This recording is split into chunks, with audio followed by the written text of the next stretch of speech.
ओम नमो भगवते वासुदेवाय। कृष्णं नारायणं वन्दे, कृष्णं वन्दे व्रजप्रियं, कृष्णं द्वैपायनं वन्दे, कृष्णं वन्दे प्रथासुतम्। अथ द्वितीयो अध्यायः। भक्ति का दुख दूर करने के लिए नारद जी का उद्योग। नारद जी ने कहा, बाले, तुम व्यर्थ ही अपने को क्यों खेद में डाल रही हो?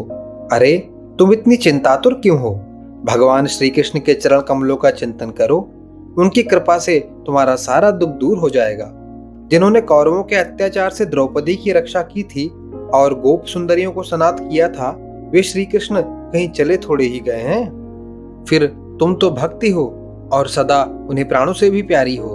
तुम्हारे बुलाने पर तो भगवान नीचों के घरों में भी चले जाते हैं। सत्य, त्रेता और द्वापर, इन तीन युगों में ज्ञान और वैराग्य मुक्ति के साधन थे, किंतु कलयुग में तो केवल भक्ति ही मोक्ष की प्राप्ति कराने वाली है। यह सोचकर ही परमानंद चिन्ह मूर्ति ज्ञान स्वरूप श्री हरि ने अपने सत्स्वरूप से तुम्हें रचा है। तुम साक्षात श्री कृष्णचंद्र की प्रिया और परम सुंदरी हो। एक बार जब तुमने हाथ जोड़कर पूछा था कि मैं क्या करूं, तब भगवान ने तुम्हें यही आज्ञा दी थी कि मेरे भक्तों का पोषण करो। तुमने भगवान की वह आज्ञा स्वीकार कर ली। इससे तुम पर श्री हरि बहुत प्रसन्न हुए और तुम्हारी सेवा करने के लिए मुक्ति को तुम्हें दासी के रूप में दे दिया और इन ज्ञान वैराग्य को पुत्रों के रूप में। तुम अपने साक्षात स्वरूप से वैकुंठ धाम में ही भक्तों का पोषण करती हो। भूलोक में तो तुमने उनकी पुष्टि के लिए केवल छाया रूप धारण कर रखा है। तब तुम मुक्ति, ज्ञान और वैराग्य को साथ लिए पृथ्वी तल पर आई और सत्य युग से द्वापर पर्यंत बड़े आनंद से रही। कलयुग में तुम्हारी दासी मुक्ति पाखंड रूप रोग से पीड़ित होकर क्षीण होने लगी, इसलिए वह तो तुरंत ही तुम्हारी आज्ञा से वैकुंठ लोक को चली गई। इस लोक में भी तुम्हारे स्मरण करने से ही वह आती है और फिर चली जाती है, किंतु इन ज्ञान वैराग्य को तुमने पुत्र मानकर अपने पास ही रख छोड़ा है। फिर भी कलयुग में इनकी उपेक्षा होने के कारण तुम्हारे ये पुत्र उत्साहहीन और वृद्ध हो गए हैं। फिर भी तुम चिंता न करो, मैं इनके नवजीवन का उपाय सोचता हूँ। सुमुखी, कलि के समान कोई भी युग नहीं है। इस युग में तुम्हें घर घर में प्रत्येक पुरुष के हृदय में स्थापित कर दूंगा। देखो, अन्य सब धर्मों को दबाकर और भक्ति विषयक महोत्सवों को आगे रखकर यदि मैंने लोक में तुम्हारा प्रचार न किया तो मैं श्रीहरि का दास नहीं। इस कलयुग में जो जीव तुमसे युक्त होंगे वे पापी होने पर भी बेखटके भगवान श्री कृष्ण के अभय धाम को प्राप्त होंगे।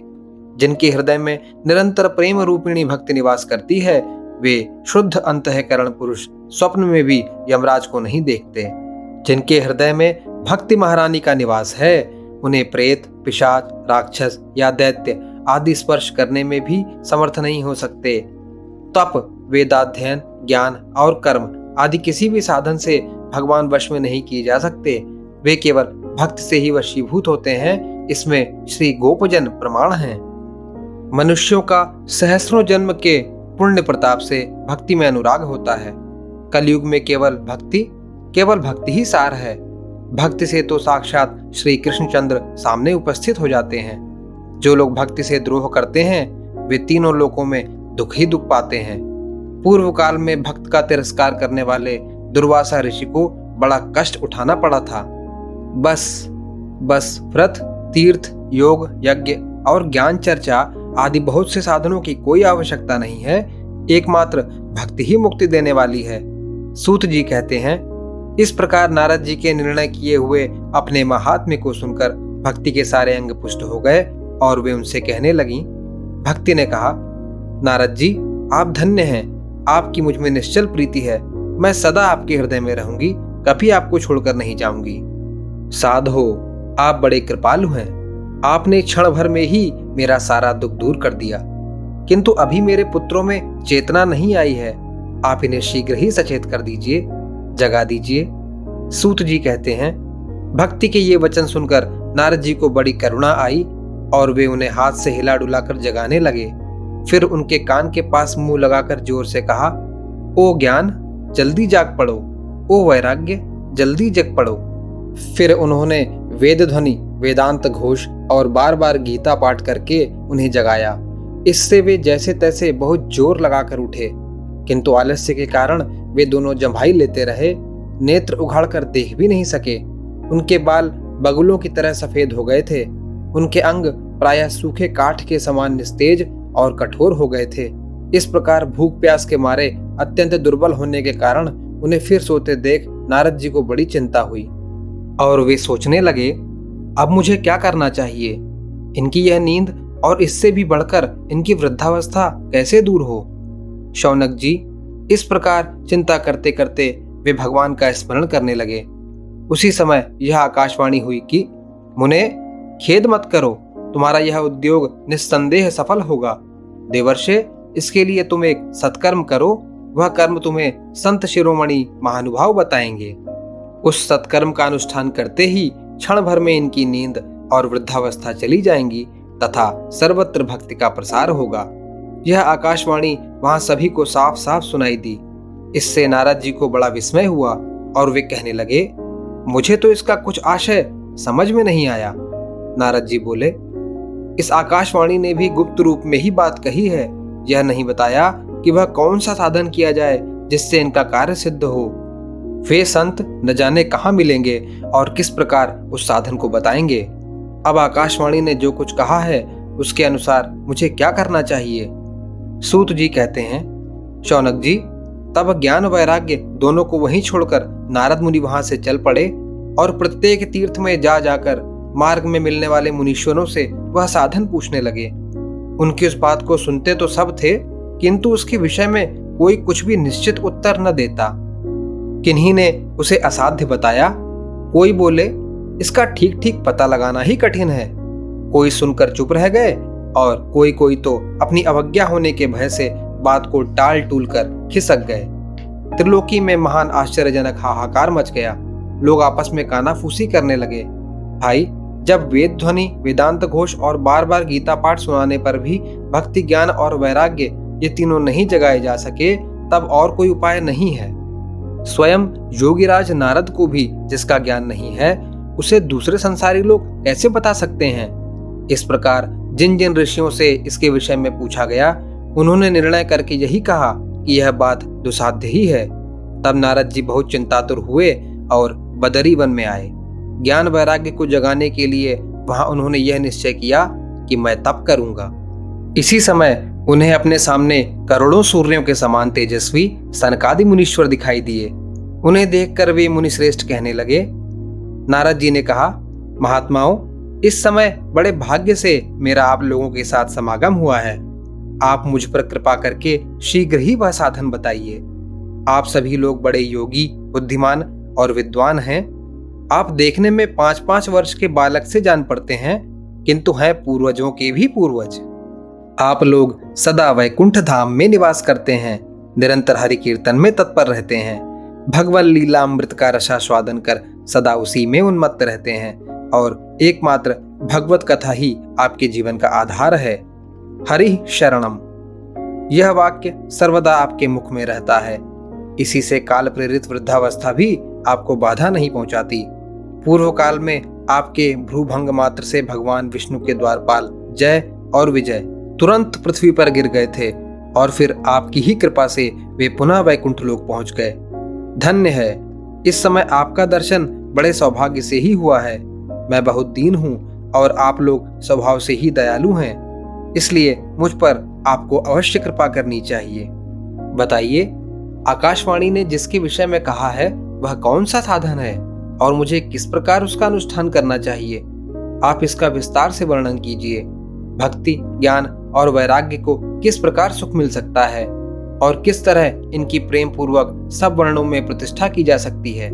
सनकादि ने कहा, देवर्षे, आप चिंता न करें, मन में प्रसन्न हो। उनके उद्धार का एक सरल उपाय पहले से ही विद्यमान है। नारद जी, आप धन्य हैं। आप विरक्तों के शिरोमणि हैं, श्री कृष्ण दासों के शाश्वत पथ प्रदर्शक एवं भक्ति योग के भास्कर हैं। आप भक्ति के लिए जो उद्योग कर रहे हैं, यह आपके लिए कोई आश्चर्य की बात नहीं समझनी चाहिए।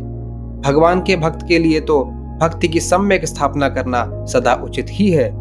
ऋषियों ने संसार में अनेकों मार्ग प्रकट किए हैं, किंतु वे सभी कष्ट साध्य हैं और परिणाम में प्रायः स्वर्ग की ही प्राप्ति कराने वाले हैं। अभी तक भगवान की प्राप्ति कराने वाला मार्ग तो गुप्त ही रहा है। उसका उपदेश करने वाला पुरुष प्रायः भाग्य से ही मिलता है। आपको आकाशवाणी ने जिस सत्कर्म का संकेत किया है उसे हम बतलाते हैं। आप प्रसन्न और समाहित चित्त होकर सुनिए। नारद जी, द्रव्य यज्ञ, तपोयज्ञ, योग यज्ञ और स्वाध्याय रूप ज्ञान यज्ञ, ये सब तो स्वर्गादि की प्राप्ति कराने वाले कर्म की ही ओर संकेत करते हैं। पंडितों ने ज्ञान यज्ञ को ही सत्कर्म का सूचक माना है। वह श्रीमद् भागवत का पारायण है जिसका गान शुकादि महानुभावों ने किया है। उसके शब्द सुनने से ही भक्ति, ज्ञान और वैराग्य को बड़ा बल मिलेगा।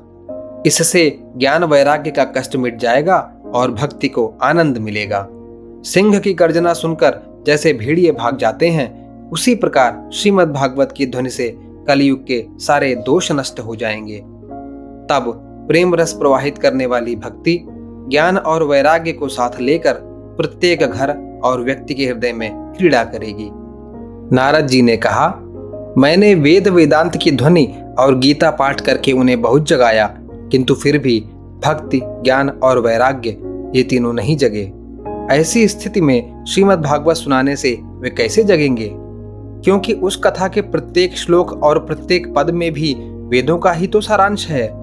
आप लोग शरणागत वत्सल हैं तथा आपका दर्शन कभी व्यर्थ नहीं होता। इसलिए मेरा यह संदेह दूर कर दीजिए, इस कार्य में विलंब न कीजिए। सनकादि ने कहा, श्रीमद् भागवत की कथा वेद और उपनिषदों के सार से बनी है, इसलिए उनसे अलग उनकी फल रूपा होने के कारण वह बड़ी उत्तम जान पड़ती है। जिस प्रकार रस वृक्ष की जड़ से लेकर शाखाग्र पर्यंत रहता है, किंतु इस स्थिति में उसका आस्वादन नहीं किया जा सकता, वही जब अलग होकर फल के रूप में आता है तब संसार में सभी को प्रिय लगने लगता है। दूध में घी रहता ही है, किंतु उस समय उसका अलग स्वाद नहीं मिलता। वही जब उससे अलग हो जाता है तब देवताओं के लिए भी स्वादवर्धक हो जाता है। खांड ईख के ओर छोर और बीच में भी व्याप्त रहती है, तथा भी अलग होने पर उसकी कुछ और ही मिठास होती है। ऐसी ही यह भागवत की कथा है। यह भागवत पुराण वेदों के समान है। श्री व्यास देव ने इसे भक्ति, ज्ञान और वैराग्य की स्थापना के लिए प्रकाशित किया है। पूर्व काल में जिस समय वेद वेदांत के पारगामी और गीता की भी रचना करने वाले भगवान व्यासदेव खिन्न होकर अज्ञान समुद्र में गोते खा रहे थे, उस समय आपने ही उन्हें 4 श्लोकों में इसका उपदेश किया था। उसे सुनते ही उनकी सारी चिंता दूर हो गई थी। फिर इसमें आपको आश्चर्य क्यों हो रहा है जो आप हमसे प्रश्न कर रहे हैं? आपको उन्हें शोक और दुख का विनाश करने वाला श्रीमद् भागवत पुराण ही सुनाना चाहिए। नारद जी ने कहा, महानुभावों, आपका दर्शन जीव के संपूर्ण पापों को तत्काल नष्ट कर देता है और जो संसार दुख रूप दावानल से तपे हुए हैं उन पर शीघ्र ही शांति की वर्षा करता है। आप निरंतर शेष जी के सहस्त्र मुखों से गाए हुए भगवत कथामृत का ही पान करते रहते हैं।